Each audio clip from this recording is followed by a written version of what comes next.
இன்றைக்கி நாம் மேசராசி அன்பர்களுக்கு மிக முக்கியமான ஒரு பதிவு. இந்த பதிவு அப்படிங்கிறது ரொம்பவுமே பயனுள்ள பதிவாக இருக்கும். கொஞ்சம் கூட வீடியோ ஸ்கிப் பண்ணாமல் முழுமையாக பார்க்க முயற்சி பண்ணுங்கள். சரி, வாங்க வீடியோக்குள்ளே போகலாம். அதற்கு முன்னாடி ஒரு முக்கியமான விஷயம், தனிப்பட்ட முறையில் ஜாதகம் பார்க்க இந்த வாரத்துக்கான அப்பாயின்மெண்ட் ஃபிக்ஸ் பண்ண சொல்லி நிறைய பேர் கேட்டிருந்தீங்க. நாம் கண்டினியூவாக இப்போலாம் வீடியோவில் கொடுத்துட்டு தாங்க இருக்கோம். எப்போதுமே 500 ரூபாய்க்கு மேலாகும் ஜாதகம் பார்க்க. ஆனால் இந்த ஒரு மாதம் மட்டும் வெறும் 99 ரூபாய்க்கு தெளிவாகவும் விளக்கமாகவும் ஜாதகம் பார்த்து தரப்படுங்க. தாழ்மையான வேண்டுகோள், இந்த நம்பருக்கு ஃபோன் கால் எதுவும் பண்ண வேணாங்க. ஜஸ்ட் உங்கள் வாட்ஸ்அப்பில் இருந்து மெசேஜ் அனுப்பினாலே போதும். உங்களுக்கு தேவையான அனைத்து டீட்டெயிலுமே நம்ம டீமில் இருக்கிறவங்க கொடுத்துருவாங்க. அப்பாயின்மெண்ட் டேட் மற்றும் டைம் ஃபிக்ஸ் பண்ணதுக்கு பிறகு அந்த நேரத்தில் நான் உங்களுக்கு ஃபோன் கால் பண்ணி ஜாதகம் பார்த்து பலன்கள் சொல்லிடுவேங்க. ஜஸ்ட்டு நீங்கள் வாட்ஸ்அப்பில் மெசேஜ் மட்டும் பண்ணாலே போதும். உங்களுக்கு தேவையான அனைத்து டீட்டெயிலுமே சொல்லிடுவாங்க. அப்புறம் நிறைய பேர் கேட்குறாங்க எவ்வளோ நேரம் ஆகும்னு சொல்லிட்டு. ஃபஸ்ட்டு நாம் ஜாதக கட்டத்தை பார்த்து ஜனனகால பலன்கள் அப்படிங்கிறத சொல்லிடுவோம். அதற்கு பிறகு இப்போ இருக்கக்கூடிய கிரகங்கள் அடிப்படையில் பலன்கள் அப்படிங்கிறத சொல்லிடுவோங்க. அதற்கு அப்புறமா உங்களுக்கு இருக்கக்கூடிய சந்தேகங்கள், கேள்விகளை நீங்கள் கேட்கலாம். கடைசியாக எளிமையான பரிகாரங்கள் அப்படிங்கிறத சொல்லிடுவோம். இதில் இருந்தே உங்களுக்கு எல்லா டீட்டெயிலும் கிடச்சிடும். கடைசியில் ஜாதகம் இல்லைனாலும் ஜஸ்ட்டு பிறந்த தேதி, நேரம், பிறந்த இடம் மட்டும் சொன்னாலே போதுங்க. நாங்கள் ஜாதகம் பார்த்து பலன்கள் சொல்லிடுவோம். ஜஸ்ட்டு நீங்கள் வாட்ஸ்அப்பில் மெசேஜ் மட்டும் பண்ணுங்கள். சரி, வாங்க வீடியோக்குள்ளே போகலாம். மேசராசியை பொறுத்த வரைக்கும் அஸ்வினி 1, 2, 3, 4ஆம் பாதங்கள், பரணி 1, 2, 3, 4ஆம் பாதங்கள், கிருத்திகை 1ஆம் பாதத்தை உள்ளடக்கியது மேசராசி. மேசராசிக்கு அதிபதி செவ்வாய் பகவான். வீடியோவில் சொல்லக்கூடிய பலன்கள் ஆண் பெண் இருப்பாளருக்குமே பொருந்தக்கூடிய பலன்கள். நிறைய பேருக்கு மனசில் என் வாழ்க்கையில் என்ன தான் நடந்துக்கிட்டு இருக்கு, ஏன் இப்படியெல்லாம் நடக்குது அப்படிங்கிற ஒரு கொஸ்டின் அப்படிங்கிறது மனசில் இருக்கும். கர்மா அப்படிங்கிறதும் மேசராசி அன்பர்களை கொஞ்சம் அதிகமாகவே வாட்டி எடுத்துக்கிட்டு இருக்குங்கிறது தான் உண்மை. மேசராசி அன்பர்களுக்கு ஜென்ரலாகவே மிகுந்த நலன் அப்படிங்கிறது கொஞ்சம் கம்மியாக இருக்கும். ரொம்ப ஸ்ட்ரைட் ஃபார்வர்டாக இருக்கவங்க யாருன்னு பார்த்தீங்க அப்படின்னா அது மேசராசிக்காரவங்களாக தான் இருப்பாங்க. அடுத்தவங்களுடைய ஒரு பிரச்சனையில் உதவணும் அப்படிங்கிற எண்ணம் உண்டு. அதே நேரத்தில் தனக்கு ஒரு விஷயம் அப்படின்னா அதை 4 பேர்கிட்ட சொல்லக்கூடிய ஒரு தன்மையும் இவங்கக்கிட்ட உண்டு. மறந்தும் யாருடைய வாழ்க்கையிலையும் தலையிடாதவங்க, யாருடைய கஷ்டத்தையும் சுமக்கிறவங்க. ஒரு வீட்டில் மேசராசிக்காரவங்க ஒருத்தவங்க இருந்தாங்கன்னா அவங்க வீட்டில் இருக்கக்கூடிய மற்ற நபர்கள் நிம்மதியாக இருப்பாங்க. ஏன்னா அந்த குடும்ப பாரம் அப்படிங்கிறத சுமக்கிறவங்களாக மேசராசி அன்பர்கள் இருப்பாங்க. என்றைக்குமே சொல்லி காட்டாதவங்களாக இருப்பாங்க. ஒரு பெண்ணாக மேசராசி அன்பர்கள் இருந்தாங்க அப்படின்னா பிரசவம் முதல் அந்த பெண்ணுடைய வாழ்க்கையில் எந்ததொரு விஷயமாக இருந்தாலும் அவங்க சகிச்சுப்பாங்க. காரணம், அதன் மூலம் குடும்பத்தில் ஒரு நன்மை அப்படிங்கிறது நடக்குது அப்படின்னா அதுக்காக போராடுவாங்க. பிஸ்னஸ்க்காக கடன் வாங்கிறது, லைஃபுக்காக அடுத்ததொரு முயற்சிகள் எடுக்கிறது அப்படிங்கிறது மேசராசி அன்பர்கள் அதிகமாகவே செய்வாங்க. மேசராசிக்காரர்களுக்கு பாசிட்டிவான லைஃப் அமையலைன்னா கொஞ்சம் கஷ்டப்படுவாங்க, உடஞ்சி போயிடுவாங்க. இவங்களுக்கு வாழ்க்கை துணை கன்னிராசியாகவோ அல்லது விருச்சக ராசியாகவோ வாழ்க்கை துணை, அதாவது கணவனோ மனைவியோ அமைஞ்சுதாங்க அப்படின்னா அதுவே இவங்களுக்கு கர்மா தான். அதில் இருந்து மீண்டு வர என்ன செய்கிறது அப்படின்னு சொல்லிட்டு இவங்களுக்கு தெரியாமல் போயிடும். இப்போ மேசராசிக்கு 12ஆம் இடம் வெளியே மோட்ச ஸ்தானத்தில் ராகு இருக்கார். லாபஸ்தானத்தில் சனி பகவான் வக்ரகதியில் இருக்கார். ருணரோக சத்துருஸ்தானமான 6ஆம் பாவகத்தில் கேது பகவான் சஞ்சாரம் செஞ்சிட்டு இருக்காரு. தனஸ்தானத்தில் குரு பகவான் இருக்கார். இப்படி இருக்கும்போது ஒரு 50% சாதகமாக இருக்கும், 50% பாதகமாக இருக்கும். காரணம், ராகு உங்களுக்கு நிறைய சறுக்கல்களை ஏற்படுத்துவார். ஒரு கடனை அடைக்க போராடுறீங்க அப்படின்னா கூடவே இன்னொரு கடன் அப்படிங்கிறது அதிகமாகிட்டே இருக்கும். சனி பகவான் லாபஸ்தானத்தில் வக்ரகதியில் இருக்கும்போது பிஸ்னஸ் பண்ணக்கூடிய மேசராசி அன்பர்கள் ரொம்ப கவனமாக இருக்கணும். பணம் கொடுக்கல் வாங்கல ரொம்ப கவனமாக இருக்கணும். ஷேர் மார்க்கெட்டில் இருக்கிறவங்க ரொம்ப கவனமாக இருக்கணும்.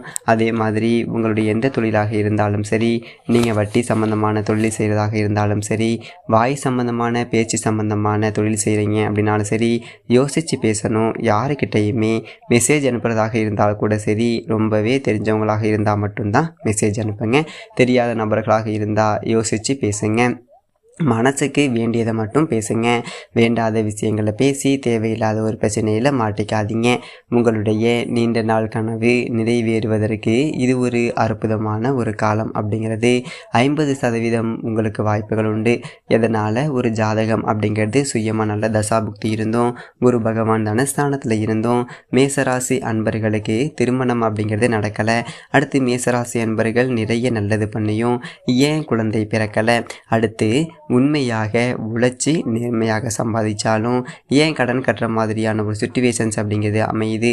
அடுத்து முக்கியமான விஷயம், ஒரு நாள் கூட நிம்மதியாக சந்தோஷமாக இருக்கவே முடியலையே அப்படிங்கிற ஒரு நிலை. 3 விஷயங்கள் இருக்குது ஒரு ஜாதகத்தில். தோஷங்கள் 3 வகைப்படும். ஒன்று, போன ஜென்மத்தில் நம்ம பண்ண கர்மா. போன ஜென்மத்தில் நாம் ஏதாவது கர்மா செஞ்சுருப்போம், அது இந்த ஜென்மத்தில் நமக்கு தொடரும். ஒருத்தவங்களுக்கு கர்மா இருக்கா இல்லையா அப்படிங்கிறது அவங்க சுய ஜாதகத்தை பார்த்தாலே தெரிஞ்சிடும். அடுத்து 2வது கர்மா, தாய் தந்தையர்கள் முன்னோர்களுக்கு செய்த கர்மா. உங்கள் தாயோ தந்தையோ இருக்காங்க அப்படின்னா அவங்க பேரண்ட்டை அவங்க சரியாக பார்த்துக்காம இருக்கலாம், அல்லது உங்கள் பேரண்ட்ஸுக்கு அவங்க சரியாக திதி கொடுக்காமல் இருக்கலாம். அதே நேரத்தில் பேரண்ட்ஸை மதிக்காமல் கூட இருந்திருக்கலாம். இதுவும் ஒரு கர்மா தான். கோவில் இருக்கக்கூடிய இடத்த கூட இடிச்சிருக்கலாம், இல்லை கோவில் சொத்தில் அவங்க யாராவது வாழ்ந்திருக்கலாம், அல்லது கோவில் சொத்துக்கு வாடகை கொடுக்காமல் கூட இருந்திருக்கலாம். கோவில் சம்மந்தப்பட்ட விஷயங்கள் அப்படிங்கிறத தாண்டி கண் பார்வை தெரியாதவங்க, காது கேட்காதவங்க, வாய் பேசாதவங்க, எந்த மாதிரி ஒரு பர்சனுக்கும் எந்த மாதிரி ஒரு தீங்கு ஏதாவது செஞ்சுருந்தாலும் அதுவும் ஒரு கர்மா தான். அடுத்து 3வது கர்மா, இது நம்ம செய்யக்கூடிய கர்மா. மற்றவங்கள பற்றி தப்பாக பேசுகிறதும் கர்மா தான். அதே நேரத்தில் மற்றவங்கள பற்றி தவறாக பேசுகிறது. ஒருத்தவங்களுடைய கேரக்டர் அப்படி இருக்காது, ஆனால் நீங்களா தப்பாக பேசுகிறது. அதே மாதிரி கடன் வாங்கிட்டு ஏமாத்துறது, கடனை கொடுக்க முடியாமல் அலக்களிக்கிறது, காதல் செய்கிறேன் கல்யாணம் பண்ணுறேன்னு சொல்லிட்டு ஏமாத்துறது, வீட்டு வாடகை கொடுக்காமல் இருக்கிறது. ஒருத்தவங்களுடைய வாழ்க்கையில் ஒரு சின்ன துரோகம் அப்படிங்கிறது பார்த்தீங்க அப்படின்னா அவங்கள பார்த்து பொறாமப்படுறது கூட கர்மா தான். கர்மாக்களை பற்றி நிறைய சொல்லலாம். நம்ம ஜாதகத்தில் பித்ரு தோஷம் இருக்கும், சனி சந்திர தோஷம் இருக்கும், ராகிகேது தோஷம் இருக்கும், சர்ப்ப தோஷம் இருக்கும், பிரம்மஹஸ்தி தோஷம் இருக்கும், அதே மாதிரி செவ்வாய் தோஷம் இருக்கும், சுக்கிர தோஷம் கூட இருக்கும். அதாவது இருத்தார தோஷம் கூட ஒரு சிலருக்கு இருக்கும். அதே மாதிரி குடும்பம் வம்சம் இல்லாமலே போயிடும், வம்சம் தலைக்காமல் போயிடும், குழந்தை பாக்கியம் இல்லாமல் போயிடும். அதே நேரத்தில் அவங்க வாழக்கூடிய வாழ்க்கை கடமைக்கு வாழ்கிற மாதிரி இருக்கும். ஆணோ பெண்ணோ நீங்கள் எப்படி இருந்தாலும் சரி, உங்கள் பார்ட்னர் உங்கள் மேலே ஒரு அன்போடு இருக்காங்க, நீங்கள் லவ் பண்ணவங்களோட சந்தோஷமாக இருந்திருக்கீங்க, அவங்கள விட்டு பிரியும்போது கூட வருத்தப்பட்டு இன்னொரு கல்யாணம் பண்ணியிருப்பீங்க. ஆனால் நீங்கள் கல்யாணம் பண்ணவங்கள ஒரு நாள் பிரிஞ்சிருந்தீங்க அப்படின்னா அந்த மாதிரி ஒரு கஷ்டம், ஒரு ஃபீலிங் கொஞ்சம் கூட இருந்திருக்காது. இதுவும் ஒரு கர்மா தான். இந்த கர்மா நமக்கு சந்தோஷத்தை பெருசாக கொடுக்காது. நம்ம எந்த அளவுக்கு மன அழுத்தத்தை கஷ்டத்தை நமக்கு கொடுக்க முடியுமோ அந்த அளவுக்கு கொடுக்கும். இதுக்கெல்லாம் ஒரு சொல்யூஷன், நிவர்த்தி அப்படிங்கிறதே கண்டிப்பாக தேவை. நிறைய பேர் ராசி பலன் அப்படிங்கிறதெல்லாம் பார்ப்பீங்க, டெய்லி ராசி பலன் கேலண்டரில் கூட ஒரு சிலர் பார்ப்பீங்க. நிறைய பேர் கோச்சாரம் எப்படி இருக்குது, நிறைய கிரக பயிற்சிகள் எல்லாமே நடக்குது. ராகு கேது பயிற்சி, சனி பயிற்சி, குரு பயிற்சி அப்படின்னு சொல்லிட்டு அடுத்தடுத்த பயிற்சிகள் அப்படிங்கிறது நடந்துக்கிட்டே தான் இருக்கும். நமக்கு ஏதாவது நல்லது நடக்காதா, நம்ம வாழ்க்கை மாறிடாதா, நமக்கும் நல்லது நடக்காதா அப்படின்னு சொல்லிட்டு வெயிட் பண்ணிகிட்டு இருக்கீங்க இல்லைங்களா. நிறைய கிரகநிலைகள் மாறியும் நிறைய நல்லது ஒரு கிரகங்கள் உங்களுக்கு சாதகமான ஒரு இடத்துல இருந்தும் ஒரு 20லிருந்து ஒரு 50% அளவுக்கு தான் நல்லா இருக்குது. ஆனால் பெரிய அளவில் நான் சந்தோஷமாக இல்லை. இது ஒரு மன வருத்தம் அப்படிங்கிறது உங்களுக்கு இருக்குதுன்னு நினைக்கிறவங்களுக்கு இந்த வீடியோ கண்டிப்பாக யூஸ்ஃபுல்லாக இருக்கும்.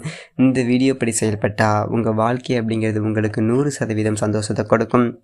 முதல் விஷயம், உங்களுடைய சுய ஜாதகம் இருக்குங்கள்ல, உங்களுடைய அந்த சுய ஜாதகத்தில் உங்களுக்கு என்ன தசா புக்திகள் இருந்தாலும் சரி, அஷ்டமாதிபதியோட தசா அஷ்டமாதிபதியோட புக்தியாக இருந்தாலும் சரி, இல்லை 6ஆம் அதிபதி புத்தி 6ஆம் அதிபதியோட தசாவாக இருந்தாலும் சரி, அந்த லக்னம் என்னன்னு பாருங்கள். உதாரணத்துக்கு நீங்கள் மேசராசி கடக லக்னம் அப்படின்னா இரவு நேரத்தில் குரு வழிபாடு அப்படிங்கிறது பண்ணுங்க.